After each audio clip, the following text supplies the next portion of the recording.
Olá, meus amados irmãos, minhas amadas irmãs. Eu quero te cumprimentar no nome precioso de Jesus. Que este nome te abençoe, te renove. Vamos ouvir a palavra, vamos meditar na palavra do Senhor. Reúna a sua família, vamos trazer cativos ao Senhor nossas mentes, nossos corações, para ouvirmos, para meditarmos, para realmente nos alimentarmos da palavra do Senhor. Nós estamos meditando nessa série de sermões, no sermão que o Senhor Jesus, aí, nas instruções que Ele nos deu sobre a oração do Pai Nosso. Nós estamos lendo, e refletindo neste texto, Mateus capítulo 6, versículos 9, de 9 a 15. Mateus capítulo 6, versículos de 9 a 15. Portanto, vós orareis assim: Pai nosso que estais nos céus, santificado seja o teu nome, venha o teu reino, seja feita a tua vontade, assim na terra como no céu. O pão nosso de cada dia dá-nos hoje, e perdoa-nos as nossas dívidas, assim como nós temos perdoado aos nossos devedores. E não nos deixes cair em tentação, mas livra-nos do mal, pois teu é o reino, o poder e a glória para sempre. Porque se perdoardes aos homens as suas ofensas, também vosso Pai Celeste vos perdoará. Se, porém, não perdoardes aos homens as suas ofensas, tampouco vosso Pai vos perdoará as vossas ofensas. Vamos orar ao Senhor.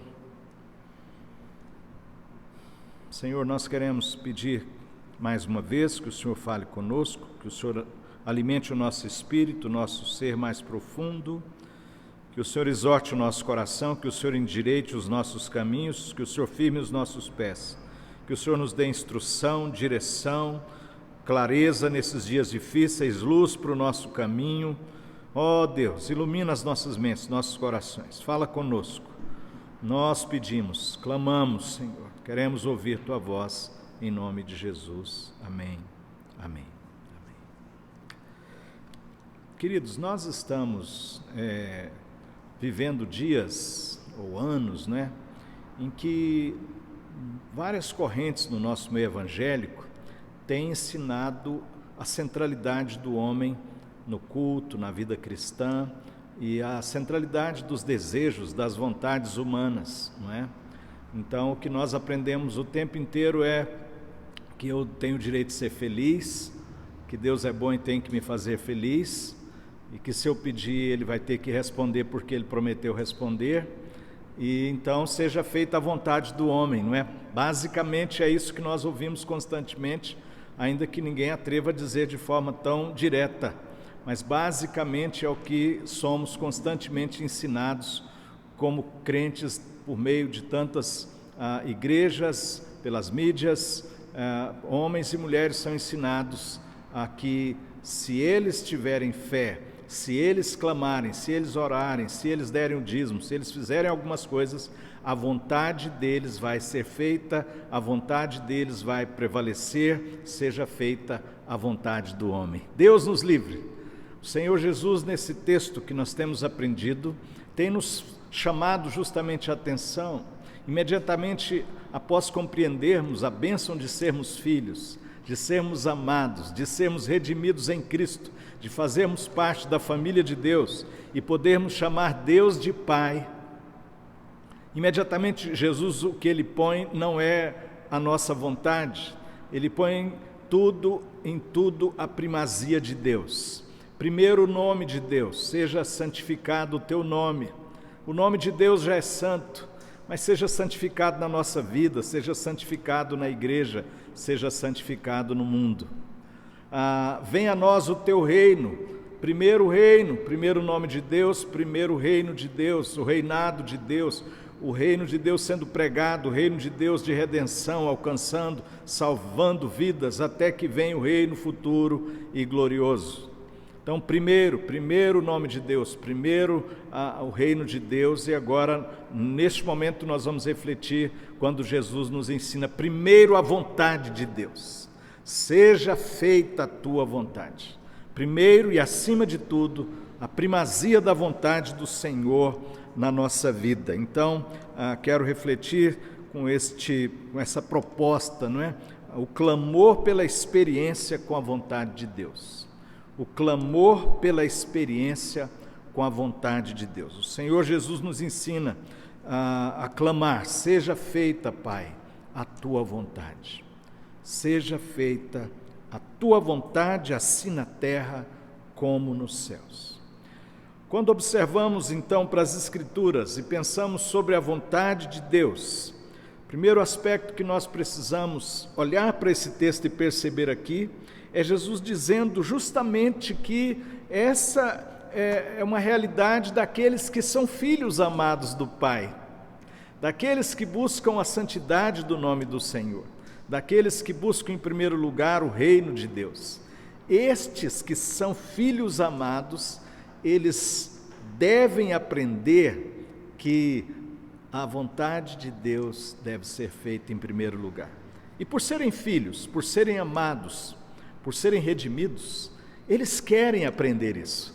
Eles têm sede da vontade de Deus, eles querem compreender como agora, não para salvação, não para serem amados, não para serem aceitos, mas porque são aceitos, porque são amados, porque foram redimidos, eles querem experimentar a vontade de Deus.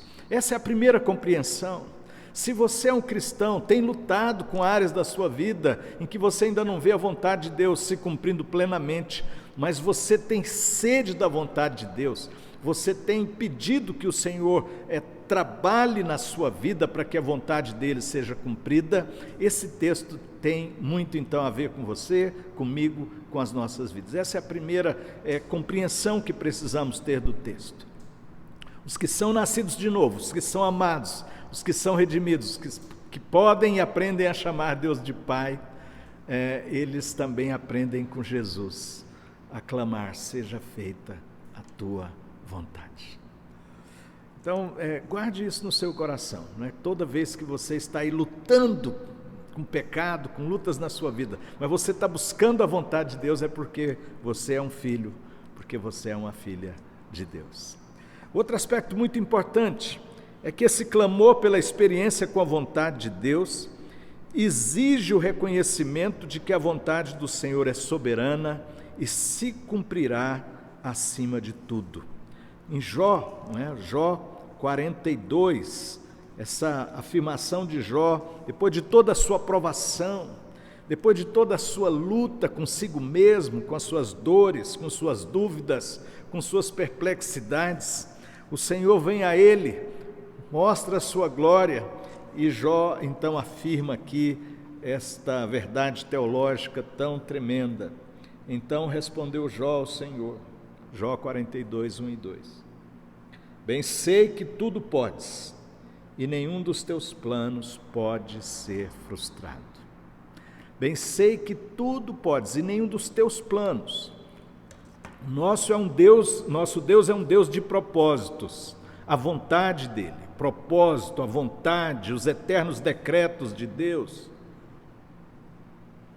vão se cumprir sobre a face da terra.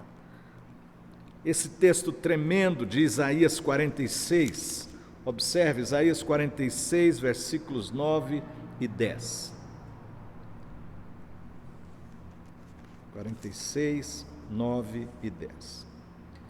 Lembrai-vos das coisas passadas da antiguidade, que eu sou Deus e não há outro. Eu sou Deus e não há outro semelhante a mim. Lembrai-vos das coisas passadas, que desde o princípio anuncio o que há de acontecer, e desde a antiguidade as coisas que não sucederam. Que digo, o meu conselho permanecerá de pé, farei toda a minha vontade.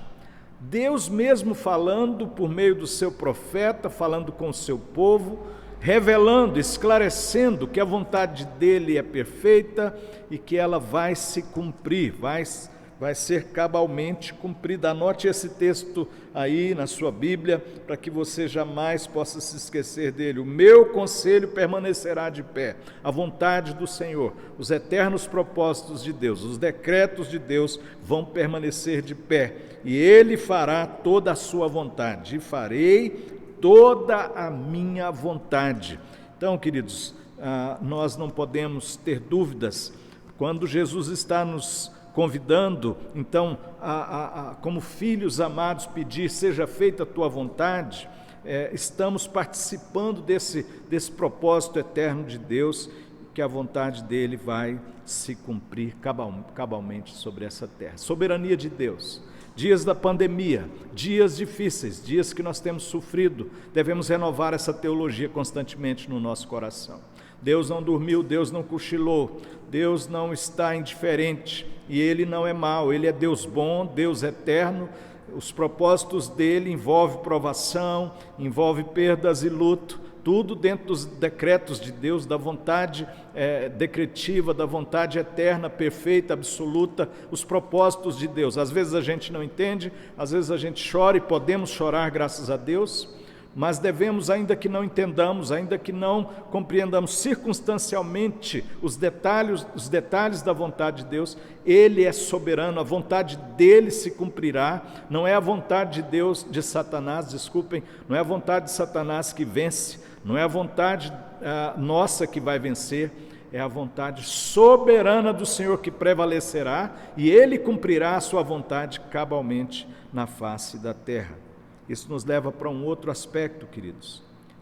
Esse clamor também exige de nós maturidade para compreender que a sua vontade, acima de tudo, está revelada na sua palavra. E aqui nós precisaríamos de fazer um estudo completo, mas deixamos só aí uma contribuição rápida, não é? Diante do pouco tempo que temos, e daquilo também que nos supre nesse momento, dentro dos propósitos que temos do Senhor, nessa reflexão desse momento. Isaías também, 48:17, nos diz: assim diz o Senhor, o teu Redentor, o Santo de Israel: eu sou o Senhor, o teu Deus, que te ensina o que é útil e te guia pelo caminho em que deves andar. Então, a palavra de Deus é luz para o nosso caminho. A palavra de Deus, ela é revelação. Ele revela a sua vontade, de Gênesis a Apocalipse. Deus está revelando sua vontade para nós, sobre como devemos viver, como devemos exercer a nossa fé, como devemos exercer a nossa vida na sociedade, nossa cidadania, como é que nós devemos viver a nossa vida como seres, então, na questão política, filosófica, educacional, criação de filhos, casamento, sexualidade, dinheiro. A Bíblia revela-nos a vontade do Senhor. E você precisa, e eu precisamos compreender profundamente isso. Às vezes nós estamos em crise, e às vezes pedimos que Deus fale conosco de uma forma extraordinária, e eu não quero dizer que Ele não possa fazer isso, mas como crente bíblico, calvinista, reformado, bíblico acima de tudo, nós devemos nos lembrar e reafirmar: Deus fala conosco pela palavra. Você está em dúvida, você não sabe o caminho, você não sabe a decisão a tomar, você não sabe como compreender a situação, as circunstâncias. Oração e leitura da palavra. Oração e leitura da palavra. Olha que promessa tremenda desse texto. Eu sou o Senhor, o teu Deus, que te ensina o que é útil, que te guia pelo caminho em que deves andar. Deus que ensina o que é útil, Deus que nos guia pelo caminho em que nós devemos andar. Então busque essa orientação na palavra de Deus. Decisões financeiras, decisões de criação de filho, decisões sobre casamento, decisões sobre relacionamento, decisões sobre posicionamentos políticos, filosóficos, em todas as áreas da vida.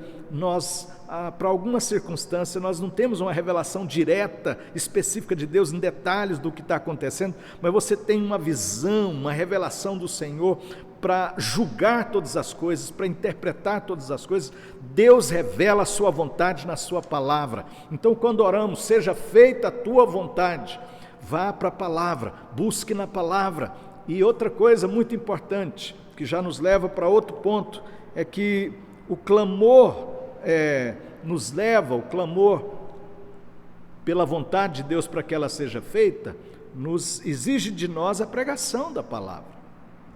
Porque se nós clamamos, Senhor, seja feita a tua vontade na minha vida, na vida do meu vizinho, na vida da minha família, na vida daqueles meus amigos do trabalho, eu preciso pregar a palavra.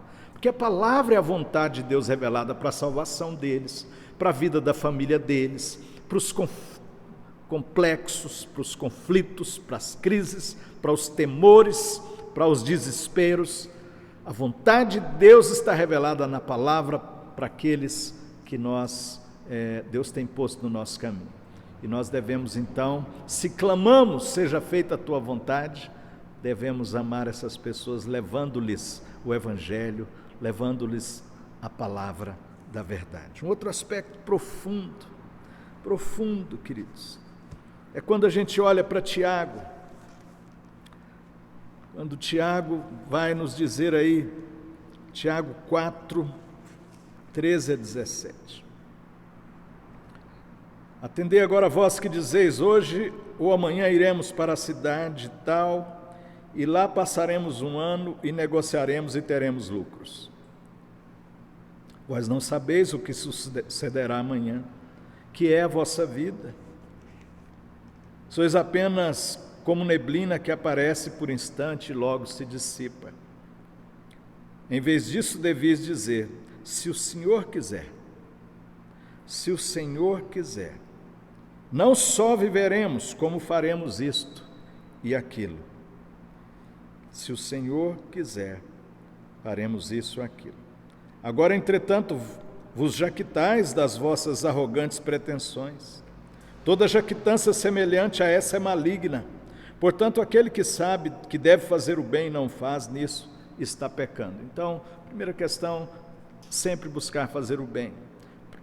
Muito claro aqui na palavra, toda jactância, todo orgulho, né? Amanhã eu vou fazer isso e aquilo porque eu tenho dinheiro, porque eu juntei, porque eu acumulei, porque eu tenho acordos políticos, acordos sociais, eu estou protegido, eu sei para onde estou andando, amanhã eu vou fazer isso, amanhã eu vou fazer aquele negócio, está tudo resolvido.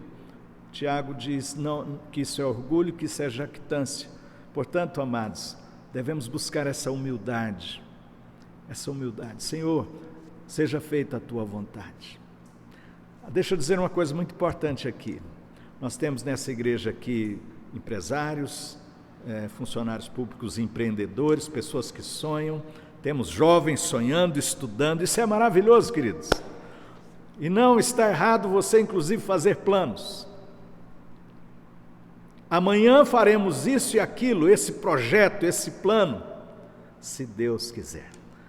O importante não é você negar os seus planos, não é esse tipo de humildade que o Senhor está pedindo. Não é esse tipo de falsa humildade, na verdade. Você deve sonhar os sonhos de Deus. Você não está errado e nem pecando contra o Senhor em ter planos, projetos de crescer, de progredir, de experimentar sucesso naquilo que você faz, mas para a glória de Deus, para a glória do nome do Senhor. Se é para a glória de Deus, então seja feita a tua vontade. Senhor, aqui está o meu plano para esse concurso, aqui está esse plano para esta faculdade, aqui está esse plano para um doutorado, aqui está esse plano para esse investimento, aqui, Senhor, está esse plano para esta empresa, aqui está esse plano, Senhor, para esse casamento, mas seja feita a tua vontade. Coloca no altar, querido, tenha humildade de dizer, seja feita a tua vontade. Revela, Senhor, a tua vontade, mostra e cumpra-se a tua vontade. Sabe por quê, queridos? Porque, dentre outros tantos aspectos, né, nós temos essa palavra de Paulo aos Romanos, que devemos, já buscando então a conclusão dessa palavra, Romanos 12, 1 e 2. Rogo-vos, pois, irmãos, pelas misericórdias de Deus, que apresenteis os vossos corpos por sacrifício vivo, santo e agradável a Deus, que é o vosso culto racional. E não vos conformeis com este século, mas transformai-vos pela renovação da vossa mente, para que experimenteis qual seja a boa, agradável e perfeita vontade de Deus. A vontade de Deus é boa, é perfeita e é agradável. Ela é boa, ela é perfeita e ela é agradável. Jeremias estava olhando aquele povo sofrendo quando foi levado para o exílio. Deus, em sua eterna vontade, trouxe o exílio, trouxe a disciplina, trouxe dor, trouxe perdas. Ele provou o povo. Então, a vontade boa, perfeita e agradável do Senhor envolve provação na vida dos crentes. Envolve provação na vida dos crentes. Mas Deus mandou uma palavra por meio de Jeremias dizendo: eu é que sei que pensamento tenho a respeito de vós, pensamento de paz e não de mal, para vos dar o fim que desejais. Esse é o Deus que cremos, que prova, ainda que prove o seu povo, é um Deus que traz restauração, graça e revela a sua vontade soberana, mesmo em meio às dores e em meio às provações. Então nós fazemos algumas perguntas importantes, queridos, diante dessa verdade, diante dessa reflexão, principalmente nesses dias da pandemia, em que estamos sofrendo, muitas vezes estamos em dúvida, estamos perplexos, o nosso coração se angustia, não é? E nós devemos nos lembrar que, como disse Jó, nenhum dos planos do Senhor pode ser frustrado. E Ele vai cumprir todos os seus planos. A vontade dele se cumprirá. Ele está governando, reinando e nos convida a orar. Dr. Augusto Nicodemos, refletindo sobre isso, já trazendo aqui para as aplicações para a nossa vida, nos chama a atenção para o fato de que como é que essa questão toda dessa soberania de Deus em relação à sua vontade e ao mesmo tempo Jesus nos ensinando a orar para que a vontade de Deus seja feita, a orar pedindo graça, misericórdia, a orar em vários aspectos. Esse é um aspecto misterioso da fé bíblica, consistente. Aqui nós sabemos que não manipulamos Deus com nossa oração, não manipulamos Deus com nosso jejum. Oração não é uma queda de braço com Deus para convencê-lo a fazer alguma coisa. Nós, reformados bíblicos, não cremos assim. Mas concordo e acho belíssima a reflexão do Dr. Augusto Nicodemos, quando ele diz que, por outro lado, nós calvinistas devemos compreender que a oração está dentro do decreto de Deus. Ele mandou que a gente orasse, e apontou, por exemplo, a história da viúva que está batendo na porta do juiz insistentemente. Então Jesus nos ensina a insistir, e isso não sai dos decretos de Deus, isso não sai da vontade soberana de Deus, na verdade isso está dentro da vontade de Deus. E o fato desta oração influenciar nos processos do projeto, da vontade de Deus, é muito simples, que não influencia no sentido de mudar, influencia no sentido justamente daquilo que estamos participando, daquilo que Ele já projetou, daquilo que Ele planejou, porque Ele é Deus que tem um plano perfeito, e nos convidou a fazer parte desse plano, a orar, a reagir, a viver, pedindo seja feita a Tua vontade. Queridos, a visão da soberana vontade do Senhor deve então nos manter em oração. Constante oração. Pai, seja feita a Tua vontade. Pessoas que buscam questionar seu próprio coração, questionar seus próprios caminhos. Como disse, nós não fazemos nada para tentar agradar a Deus, para sermos amados, para sermos perdoados, para sermos aceitos. Nós já somos aceitos, já somos amados, já somos perdoados. Mas como filhos, pelo poder do Espírito, pela graça do Senhor, queremos fazer a vontade de Deus, queremos viver a vontade de Deus se cumprindo nessa terra como nos céus. Então, devemos manter uma vida de oração. Devemos também submeter, então, os nossos planos a Deus. Não negar os planos, não abandonar sonhos, mas ter um coração humilde, que apresenta no altar e diz, se Deus quiser. Se Deus quiser, amanhã faremos isso ou aquilo. Coloque os seus planos diante do Senhor. Coloque sua vida diante do Pai, em nome de Jesus. E devemos crescer em conhecer e viver a sua vontade revelada em sua palavra. Se Jesus ensinou dizendo, seja feita a tua vontade, e a vontade de Deus está revelada na palavra, tudo em qualquer área da nossa vida que chocar com a palavra de Deus é pecado. Tudo na nossa vida, seja no nível filosófico, seja no nível sexual, seja no nível relacional, seja no nível de empreendimento, seja no nível das finanças, seja no nível das relações políticas, tudo que chocar, como falei no outro domingo, com o reino de Deus, ou chocar com a vontade de Deus revelada na palavra, essa vontade então está sendo minha, ou do mundo, ou das estruturas desse tempo, e não de Deus. Seja feita a tua vontade. Nós não somos perfeitos nesse processo ainda, queridos. Todos nós lutamos ainda com as nossas vontades. Ainda queremos muitas coisas que não agradam a Deus.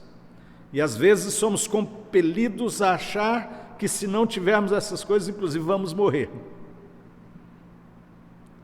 Mas o Senhor quer que compreendamos que a vontade dele é boa, perfeita e agradável. E que devemos lutar insistentemente contra as nossas vontades, que são péssimas muitas vezes, não são boas, muito menos perfeitas, e aparentemente são agradáveis num breve momento, mas depois trazem, as nossas vontades nos trazem destruição e morte. Então, se você está crescendo na fé, e você quer crescer mais na sua fé, na sua vida cristã, não é tentar, mais uma vez eu digo, fazer alguma coisa para merecer o amor, merecer a resposta, merecer a graça, mas porque você já é amado, porque você já é aceito, você já é aprovado em Cristo. Interessa-nos sim, orar e clamar, seja feita a tua vontade, Senhor, e lutar contra o pecado, contra tudo na nossa vida que não seja da vontade de Deus. E por último, quero te desafiar nessas aplicações, a que continuemos a proclamar a palavra, para que nossos vizinhos, nossos amigos, também conheçam a vontade de Deus e possam experimentar a vontade do Senhor. Quando pregamos a palavra, estamos dizendo, seja feita a tua vontade. Seja feita a tua vontade, assim na terra como nos céus. À medida que eu prego, Senhor, que a tua palavra invada os corações, transforma os corações e abençoe corações e vidas, em nome de Jesus.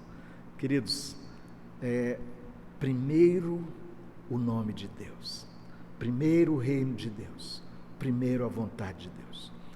Próximo domingo vamos começar a refletir sobre as nossas necessidades. Mas primeiro o nome do Pai, primeiro o reino, primeiro a vontade do Senhor. Ainda vamos, nesses dias em que somos ensinados tanto a seja feita a minha vontade, ainda estamos prontos a orar a oração que o Senhor nos ensinou, seja feita a tua vontade, assim na terra como nos céus. Façamos assim, essa é a orientação de Jesus, é o anseio do coração do Pai para a nossa vida. Que o Senhor te abençoe. Palavra de maturidade, palavra para o nosso crescimento, palavra de fé, palavra de vida. Vamos orar. Senhor, ainda temos tantas vontades que chocam com a tua vontade, Senhor. Ainda temos tantos desejos que chocam com os teus desejos. Mas nessa hora, em nome de Jesus, humildemente queremos clamar como Tiago foi usado por ti para nos ensinar, seja feita a tua vontade, seja como Deus quer e não como eu quero. Se Deus quiser, amanhã faremos isso ou aquilo. Dá-nos esse temor, dá-nos esta graça, Senhor. Queremos clamar como Jesus nos ensinou, não a nossa, Senhor, não a nossa vontade, seja feita a tua vontade. Na nossa vida, nosso coração, nossos relacionamentos, nossa família, na nossa igreja, nessa cidade, nesse país, no mundo, seja feita a tua vontade. Em nome de Jesus. Amém.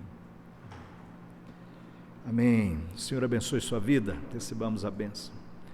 E que a graça do nosso Senhor Jesus Cristo, o amor de Deus, o nosso amado e maravilhoso Pai, e que a comunhão e as consolações do Espírito Santo sejam com todos vós, com todo o povo de Deus agora e para sempre. Amém. Amém.